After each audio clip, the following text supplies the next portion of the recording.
Hey everybody, it's Friday, and today, well, first of all, everything that we've done this week is pretty typical of what our week's going to be like as long as we're doing the remote learning. I might work a few more things in, some of the stuff that maybe as time goes on, if I see that it's not working that well, I might change things up some. But usually, what I'll do, like what I've done this week, where I assigned look over these slides in chapter one, then another day look over these slides in chapter one. Uh, and if I do that two times, three times, whatever, usually on Friday, what I will do is I will record a video like this. Since it'll be larger, I'll have to post it to YouTube, and then I will just link the video back into the classroom, where instead of being something that's on the classroom stream that you might have to download to watch, you can just pull up YouTube and you can look at it then. Uh, Now, one thing I will say about these videos, I'm still trying to keep them as short as I possibly can, even if it does end up being 20 minutes long, 30 minutes long, or 45 minutes long, like a regular class time. Uh, it is not, it's still not the same length as it would be if we were in class, because I'm when we're doing stuff over video and I'm recording stuff and you all are watching stuff, whether you're having to do it on your phone and using data or whatever the case might be, I can't go into as much detail as I want to, especially with this chapter here. Like last year, I cut this chapter out completely, but for the first 10 years that I taught the class, we always covered chapter one. Uh, Last year, I just jumped straight into talking about when the English settled North America. But I figured we'd go ahead and start with this. It would give us a little bit of time to make sure everybody that needed a book got one checked out, that the stuff that I was posting people were going to access. And we have run into some speed bumps, but I think we've found workarounds for all of that. So what I am going to do is I'm going to start sharing my screen now. And let's see, here we go. Now, what you can do, because even as of today, Thursday, September 3rd, I've had students, now I can't remember if it was a U.S. student or if it was a European history student, but today, after having in all of these classes multiple assignments made, where people needed to look over, whether it's packets, whether it's lecture notes, I have somebody that asks today, after multiple assignments have been made, where are those? Well, for you all, U.S. history, all you have to do is scroll down back on Monday, August 31st. I posted new material, Unit 1 resources, discovery and colonization. It has the first three chapters. This is generally what our units are going to look like. It'll be 3 chapters per unit. There is one chapter one unit that has 4 chapters, and then there's another unit that only has 2 chapters, but that only happens one time over the course of the entire year. Generally, I try to keep 3 chapters per unit, keep things pretty uniform. If you need a packet, and it doesn't seem, at least nobody's contacted me saying that they had problems with the packets. All you'll have to do, anytime I ask for like section B, the multiple choice, all you have to do is get your answers, and I will make, when I'm going to make a part of the packet due, I'll make a Google form for it where all you have to do is submit your answers. A, B, C, D, or on true and false. I won't restate the question. All you have to do is click true or false. For fill in the blanks, I'm still working for a good way on those. I know we can do them on Google Forms. I'm just trying to decide what the best way to do that would be. For these first few chapters, though, we're definitely not going to be doing the full packets. But again, just kind of filling things out as we go through these, this first week or two, letting you all get a feel for everything. And also, you got to realize this is all new for me too. But to access the lecture notes, all you have to do is click on these. Google has a built-in presentation reader. Now, what I'm going to do is as I talk through these slides, I am not going to use this since it's rather small. So what I will do is I will pull up my PowerPoint and I will go into presentation mode. But let's go ahead and get started with this. And like I said, I will try to run through this as quickly as possible, so you don't have to skip over too much of the video to say that you watched it all the way to the end. Now, chapter 1 is one of the reasons that, for example, I didn't use this chapter last year, is trying to find a way to kind of speed things up. And we are going through this a lot quicker than we would if we were actually in class.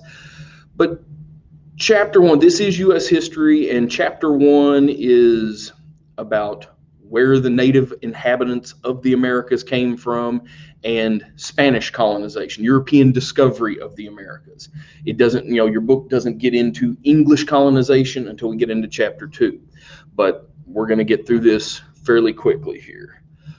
Now, this first slide of the chapter, and again, I'm not going to read through the entire things. You're supposed to be looking through these slides, and I'm not going to insult your intelligence by reading them word for word, because that's kind of self-defeating. If I was going to do that, I might as well just put those up and not tell you to look over them. But, this is just talking about where the natives came from at the end of the last great ice age, which is believed to have ended around 10,000 BC. Nomadic hunters and gatherers that had crossed the land bridge that connected the most eastern part of Asia up in what would be Siberia today, and the tip of Alaska, where if you're on that last chain in the archipelago, you can see Russia off in the distance. But during the last great ice age, over the course of about 25,000 years, because the world's temperature had dropped so much, you had so much of the world's water locked up in glaciers that it dropped the sea levels. And when that happened, instead of there being a shallow sea, you had a land bridge that could be crossed. And that, in terms of how they populated North America, they were, like I said, hunters and gatherers. They were following their food. As herds of animals migrated from East Asia into North America, groups, tribes, families of these migratory individuals, they were just following their food. And as the animals crossed the land bridge, so did the humans.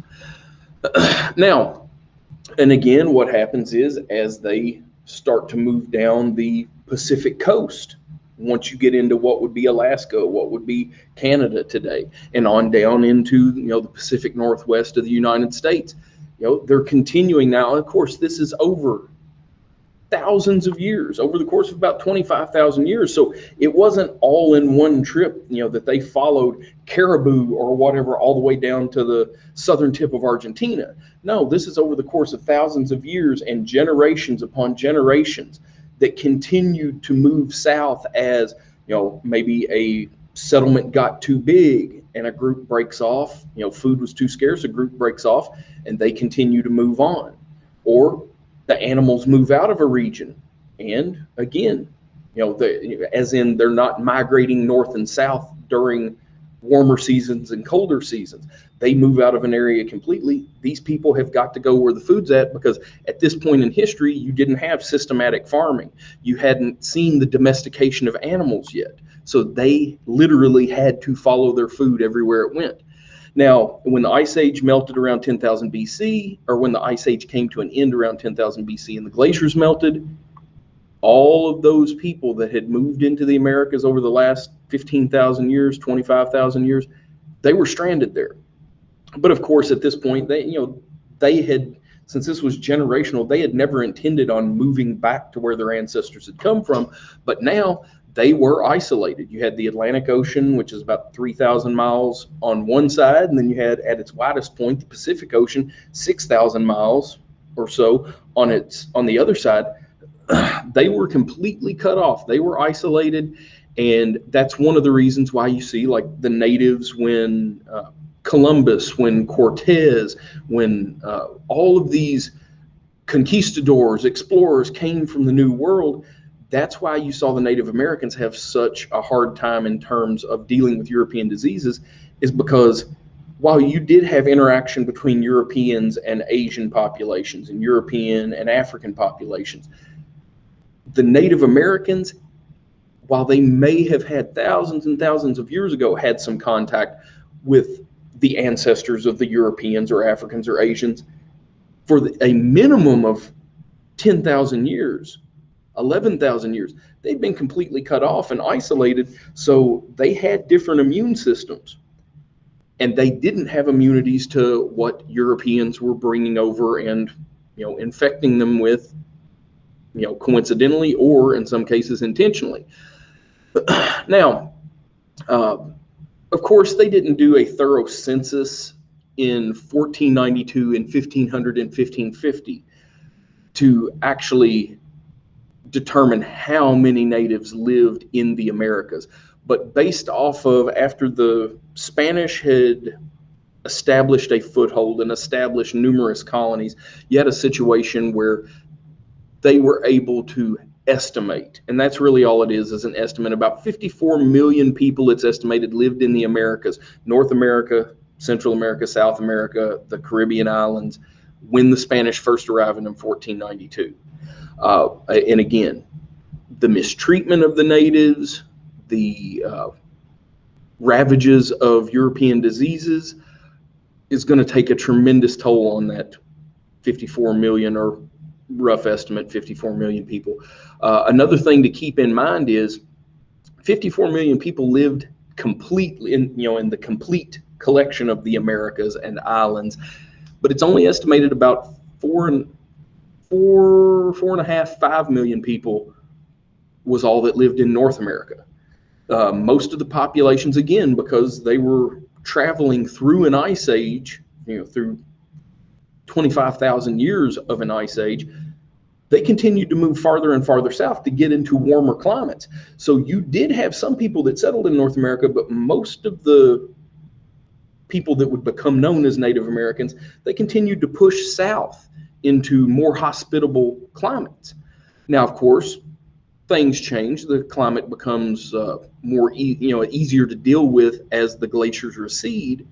But you see the bulk of the population being in Central America, South America, as opposed to being in North America, because for generations and generations, while the Ice Age was slowly coming to an end, it was still, I wouldn't say it was too cold to live in North America, but it was much easier, much more hospitable climate-wise the farther south you went. You didn't have any of the great civilizations of Mesoamerica.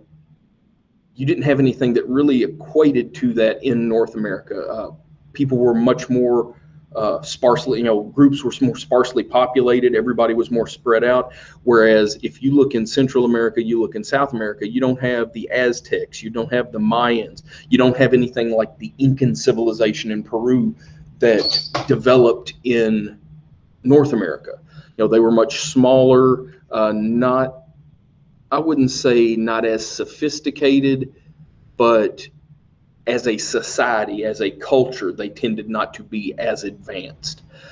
But it's during this period following the Ice Age, which we talk about it in European history as the Old Stone Age.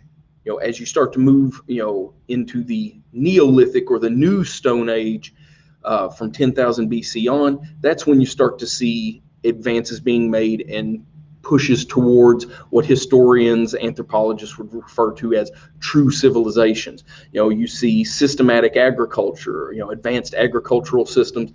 Systematic agriculture meaning that people were actually farming. They were planting seeds as opposed to being hunter-gatherers and going around and collecting the berries, the roots, the plants that they knew that they could eat. Systematic or advanced agricultural systems are when they know what they're doing and they're actually farming. They are putting seeds in the soil and they are harvesting the fruits of those labors. You also see among the Aztecs, among the Mayans, among the Incans, advanced knowledge of mathematics, advanced knowledge of astronomy, while it may have been surpassed in that knowledge may have been surpassed in modern times. They didn't have the tools that we have today. So it's astounding the stuff that they could do given the tools that they had to work with at the time. Now, around 5000 BC, this is when you really start to see the development of systematic agriculture. Once these people know how to grow plants that they can eat, they don't have to travel around looking for food. They can put it in the ground, they can grow it right here, and there's no need to be nomadic. Another thing, not too long in the grand scheme of things past systematic agriculture, is the domestication of animals. Somebody gets the idea, hey, instead of killing all of these animals, why don't we capture a boy elk and a girl elk, or wild cattle, whatever the case might be. And if we keep a boy cow and we keep a girl cow, and yes, I know that boy cows are called bulls, if we keep them in the same pen, then there ends up being baby cows before long. A lot of advances, whether it was figuring out various uses for fire, the fact that you could cook meat instead of having it raw, having to eat it right away, and what you couldn't eat ended up spoiling, or you try to eat spoiled meat and you get sick. You could cook it. It killed off bacteria. People didn't get sick as often. Didn't mean that they didn't get sick, because still at this point in time, you don't have any methods of preservation. So after a certain amount of time, food is, meat is going to rot. Now, all of this stuff is going to create a more stable basis for living. And once you have food, you don't have to go hunting for it. You have a source of clean water. Well, there's no need to travel around so much. So instead of temporary shelters, they start building more permanent shelters. You start to see the development of villages, towns. Eventually, towns are going to, in some cases, towns are going to turn into cities. And like I said, because you have larger populations and more chance for advancement in southern regions of the Americas, that's why you do see the large sprawling civilizations like the ones that the Mayans had, the Aztecs had, or the Incans. And there are others, but those are the three big ones that you always talk about when you talk about Mesoamerican history. Now, around 1200 BC, you see more developed settlements had reached, the American Southwest, namely the Pueblo Indians, and we know that they were more advanced because they had developed their own irrigation systems to feed their crops. You live in the American Southwest; it's arid, it's very dry, it doesn't rain a lot, so you've got to make do, or you've got to do the best you can with what little water. When it does rain, you got to do the best you can with what water you have, so you can grow your crops, so you can feed your people. That's one of the things that probably pushed settlers farther south, is that region didn't get a lot of rain. So yes, some people could live off of the crops that were being grown there, but there wasn't enough food to sustain a large population. So you see people move farther south into more hospitable territory. Excuse me. Around 1000 AD or so, you see corn cultivation, which had been used more on the West Coast, American Southwest, definitely farther south. You see corn cultivation reach, and we're making a 2200 year jump here. But around the year 1000, it's indicated that corn cultivation had made it all the way to the Atlantic seaboard, along the area where the 13 colonies would be established. Then again, we jump forward another 500 years. This is really the North American equivalent, the closest thing that they could come up with, that archaeologists, anthropologists could come up with, that would even come close to rivaling some of the greater civilizations to the south, the Iroquois Confederacy. And still, the Iroquois Confederacy, it wasn't so much a single civilization or single society like the Aztecs had. It was just groups of independent, smaller tribes that happen to live in the same region and were roughly at the same technological level and level of advancement, but still, even the Iroquois Confederacy was nowhere close to what the Aztecs or the Incans obtained, at least at the level of civilization. Now, unlike Europeans, Native American groups, while they looked at it more like a partnership, working with nature as opposed to pushing their will upon nature and making changes to the landscape and stuff like that. And that's what Europeans did when they came into the Americas, settled, started building colonies. We made changes to the landscape, whether it's damming rivers, whether it's clear cutting forests, and then pulling the stumps up and clearing things off, or cutting down a forest, cutting down a wooded area and planting crops in large scale, as they start to build plantations and stuff. That's, in a lot of cases, the differing outlook towards nature is what ends up driving a wedge between Europeans and Native Americans. But also, the other thing that drives that wedge, I guess you could say the hammer that drove that wedge, was the treatment of Native Americans by Europeans, because not all, but a lot of Europeans that were coming to the Americas, they saw themselves as superior to the natives, and therefore they thought that the natives were beneath them, and in a lot of cases were subject to them, to their leadership, to their laws. And the Native Americans did not see it that way, and that, while it might have been fighting a losing battle as more and more Europeans come into the territory, that's one of the reasons that the Native Americans fought so hard, is because they did not see themselves as inferior. Honestly, they saw themselves as superior to the Europeans, because the first Europeans that came to Jamestown, that Cortez and his men, when they first landed on the coast of what would be Mexico today, they didn't know how to survive. They were not survivalists. Some were soldiers. The initial settlers at Jamestown, a lot of times they were farmers from the English countryside. They were blacksmiths. They were tradesmen. They were not survivalists. They did not know how to make it in the wild, whereas that was just life for the Native Americans. Like I said, you had, as of 1492, now, of course, there's not going to be an English person set foot on North American soil until 1607, when Jamestown is founded. Now, of course, Roanoke was 1585, and it was an island off the coast of North America. But, well, the following spring, whenever a ship went back to check on the Roanoke colony, that's why it's referred to as the Lost Colony, is because all of the settlers were gone and they never found any trace of them.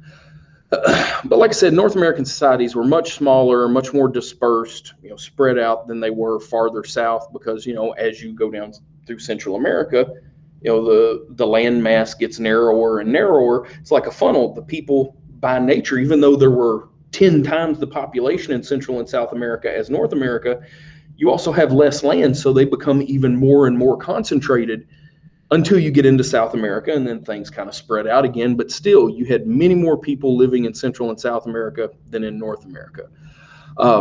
Columbus, this is one thing I always make sure I go over, even though you should already know this. Columbus did not discover the New World. He got credit for it, but I'm sorry, that's a load of crap.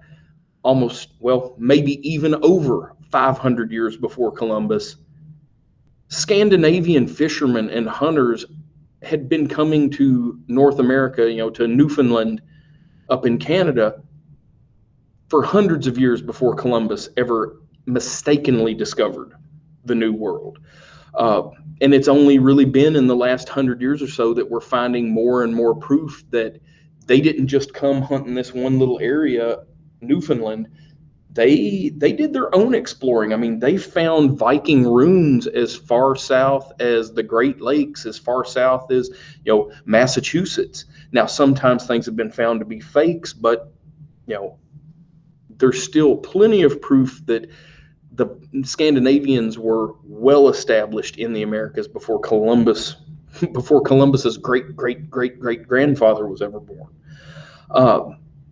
Now, the reason that they needed to find an alternate method to get to Asia. That was the whole purpose. Columbus was not trying to discover the new world. He was trying to find a faster route to China. And it was all because of the failure of the four crusades, with Christian Europe trying to retake the Holy Land from Muslims and create free, safe trade routes to Asia.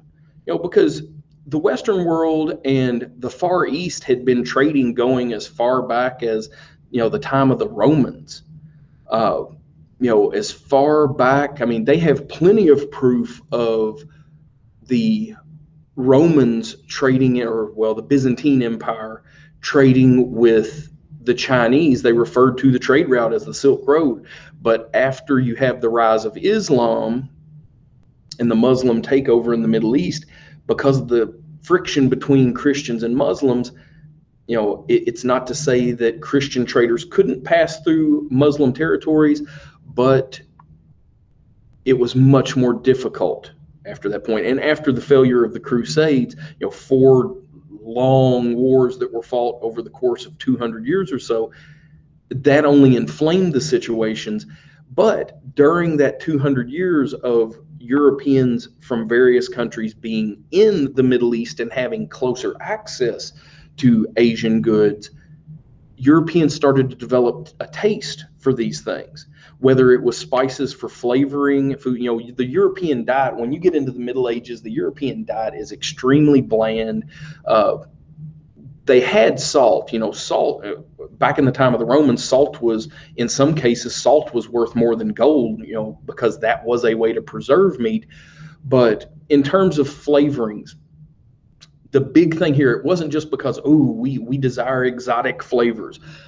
A lot of it was you still didn't have reliable forms, and because salt, you could have salt shortages that cut down on the ability to preserve meats. Well, when you actually were fortunate enough to have meat, you didn't let any of it go to waste. And that means that if you managed to purchase or get a hold of, a deer flank or horse, cow, whatever type of meat, if you actually got some meat, you ate it until it was gone, until there was nothing left. You used the bones to make stock, broth. But that means if it takes you 6-7 days to eat that, haunch of meat, you keep eating, and by day 3, day 4, since you didn't have refrigeration, there wasn't any getting the Tupperware out of the fridge and warming it up. You kept it over an open fire, but who knows if the heat was high enough to keep bacteria from growing, and the meat's going to start to break down. You put leftovers in the fridge, they don't last forever. Eventually, you're going to open up that tub of something, and it's going to have a nice little fuzzy green ecosystem growing on it. But in a lot of cases, the Eastern spices, spices specifically coming from India, from Southeast Asia, they were used for flavoring, not because you like the flavor of a certain spice most of the time. Mainly, it was because you get strong spices and you flavor the crap out of a piece of meat, because more than likely that meat was rotting. And you had to use heavy spices, hot flavors, strong pepper, lots of salt to cover up the fact that you're eating rotting meat. Silks. People didn't bathe in the Middle Ages on a regular schedule, so sometimes, you just get strong perfumes, and that covers up the smell. Persian rugs, as they're referred to, colorful tapestries, things like that. They were, acknowledged for their beauty and kept for decoration purposes. But because it became harder and harder for Europeans to travel through the Middle East following the Crusades, they had to simply make it to Middle Eastern ports along the Mediterranean coast, and they had to buy Asian goods from Middle Eastern merchants. Well, Middle Eastern merchants see that there's a market here, so what do? They jack the prices up. So European merchants they're looking for a way to try to make that, to be able to get to the goods at its source, where it's cheapest, where they don't have to pay an inflated price to a middleman, then have to raise their price so they could make a profit as well. So by the time you get into the mid to late 1500s, European merchants are trying to find alternate routes to Asia so they can bypass the Middle Eastern middlemen that were profiting off of European sales. Now, the Portuguese are the first that attempt to find a route around Africa in modern Europe. Going as far back, we know that the ancient Greeks, as late as, even around 300 BC, the Greeks believed that Africa went all the way to the bottom of the map, that you could not sail around Africa. And it took the Portuguese almost 50 years. Prior to 1450, you always made sure that you kept, if you were sailing south along the African coast, you always kept land. You kept a thin black line, which was land, on the horizon to the west, to the east. That should be on your left if you're going south. Well, if you ever lose track of land, like at night, if a storm hits, blows a ship off course, if they get blown far enough out to sea that they can't see land anymore, there's a good chance they're going to get turned around and never make it back to shore. That's one of the reasons why people thought that the earth was flat and you could sail off of the edge of it, because there were so many ships that never came home. It wasn't until the Portuguese, the Crown Prince of Portugal at the time, Prince Henry the Navigator, he ends up, his father, he wanted to be a sailor more than anything. His father, of course, wouldn't allow it because he was going to be the next king of Portugal, and sailing was extremely dangerous. So what they end up doing is he opens up a school, and they invite people interested in sailing from all over Europe to train at this school. Some of the best sailors, navigators, bookkeepers, ship captains, they're like the professors at this university. And because the best sailors in Europe come to Portugal to study here, the European government, or the Portuguese government, starts sending expeditions south to try to find a way around Africa. 1488, 4 years before Columbus, Bartholomew Diaz found a way around the tip of Africa. 10 years later, unfortunately, this was that's why Columbus decided to sail west to get to the Far East, is because the Portuguese had already found a route around Africa. They just hadn't gone any further. They got around the tip of Africa. Diaz's crew threatened to mutiny and murder him if he didn't turn around and take them back home, because you can't collect your pay if you're dead. So Diaz did that, and he became famous because he and his men finally found a route around Africa, but that was as far as they got. They knew that India is, I guess for you all, India would be over there from the tip of Africa. But the problem is that they didn't actually go there. They didn't get any of the spices. They didn't make any real money off of it. Columbus sails in 1492. He lands in the New World. 6 years after that, 1498, finally Vasco da Gama sails for Portugal. He sails following Diaz's route around Africa, and then he heads to again, it's this way for you all, the northeast, and he ends up making it to India. He loads his ship down with these Indian spices and goods. He comes back. He makes a tremendous profit. He's set for life after that one voyage. Spain, on the other hand, they tried to make it to China by sailing across the Atlantic. Instead of making it to China, they end up mistakenly discovering an entirely new set of continents that had been forgotten for the longest time. Now, let's see. What you see is, I want to talk about Columbus just a little bit, but I'm probably going to have to break this video into 2 videos just because I'm going to have to go pick up my daughter from football practice here in a couple of minutes. Now, Columbus eventually, it takes him 3 visits, 3 sales pitches to try to get King Ferdinand. The king, Ferdinand was the heir to the throne of Castile. his wife, Catherine of Aragon, they unified Spain. Before that, Castile was a nation, Aragon was a nation. When Ferdinand and Isabella end up getting married, they merge Castile and Aragon into a single unified Spanish nation. Now, Ferdinand really didn't like Columbus. Catherine, on the other hand, there was Columbus was charismatic. And maybe Ferdinand just didn't trust Columbus. He was a pretty slick talker. Maybe he just didn't trust Ferdinand. And I said Catherine of Aragon. I'm sorry, it's Isabella of Aragon. Catherine of Aragon was another Spanish royal.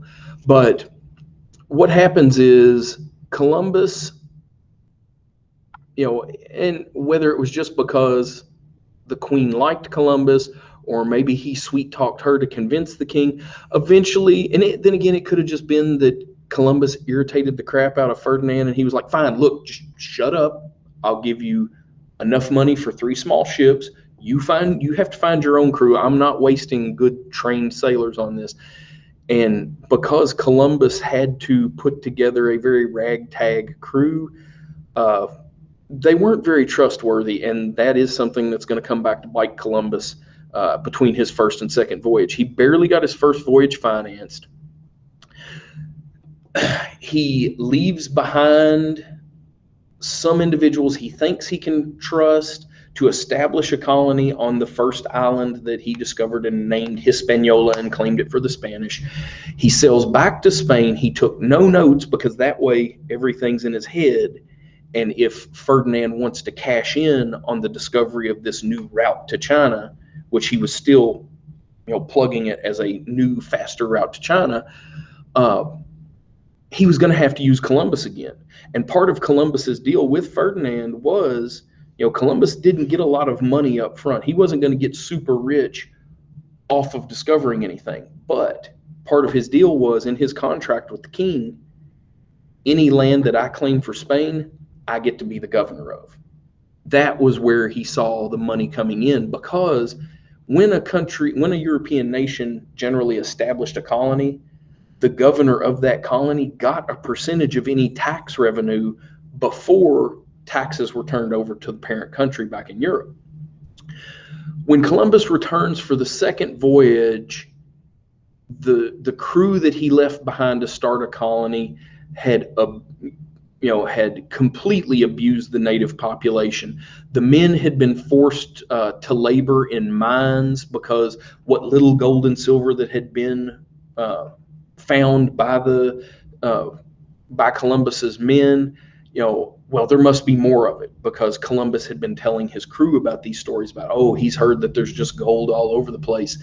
And so while after Columbus sails back to Spain, they start forcing the men to do that, and they're not treated well. They're not fed well. So they're being beaten. They're being underfed. They're dying from exhaustion. The crew, again, some of Columbus's crew came out of prisons. They were rapists. They were murderers. They were thieves. They mistreated the women. And on the second voyage, Columbus brings back, because Ferdinand was like, holy crap, he made it. So what they ended up doing is, this time Ferdinand sent more ships. He sent more men. He sent government officials that he could trust, because he didn't trust Columbus. And when they arrive for the second, on the second voyage, they see that this colony is an absolute disaster. When those ships go back to Spain after the second voyage, Columbus is thrown in prison. He talks his way out of prison, and a couple of years later, he convinces them to give him another chance. And he bounces around on a third voyage. He hits a few more islands, claims those for Spain, ends up going back to Spain. This time, he gets thrown in prison a second time between his third voyage and his fourth voyage for defaulting on loans. He had outstanding debts that he couldn't pay because he really wasn't making any money. And finally, with his fourth voyage, he convinces the Queen Isabella to release him from prison yet again, give him another chance. This time she gives him ships that literally were rotting in the water. maybe just hoping that he wouldn't make it back, because those ships were in such bad shape. And with Columbus, it was always, if you give me one more chance, 2 more weeks and I'll make it to China. 2 more weeks and I'll make it to China. That's what he's always saying. Just a couple more days, just a couple more weeks, and I'll make it to China. Well, on the 4th voyage, they bypass the Caribbean islands. They get in deep into the Gulf of Mexico. They get hit by a storm off the coast of the Yucatan Peninsula, and the ships get destroyed because they were in such bad shape. They get stranded on the mainland. But what happens is Columbus, I can't remember if he got sick while he was stranded, because they were stranded, I want to say, for a couple of months. And he got really sick, and he just never recovered. He was in such poor health after they got rescued that when he's taken back to Europe, he spends the rest of his days, a broken shell of a man. On his deathbed, it said that he was still saying, if he had one more chance, if he had been given a 5th voyage, then he knows he would have made it to China that time. So he discovered the New World by accident, but it was going to change the world. It was going to, affect all 4 continents that touch the Atlantic, all of the Americas, Europe and Africa. It's going to provide new markets for Europe. Or they had markets for the American goods. They had money, capital. They had technology that they're going to spread into these new cultures. Africa is going to end up providing the labor, and the Americas are going to provide the raw materials. I'm going to stop here with Where Worlds Collide, and I will come back with a second video. Sorry that I had to do this, but I will be back here before long with a second video. Talk to you in a little bit.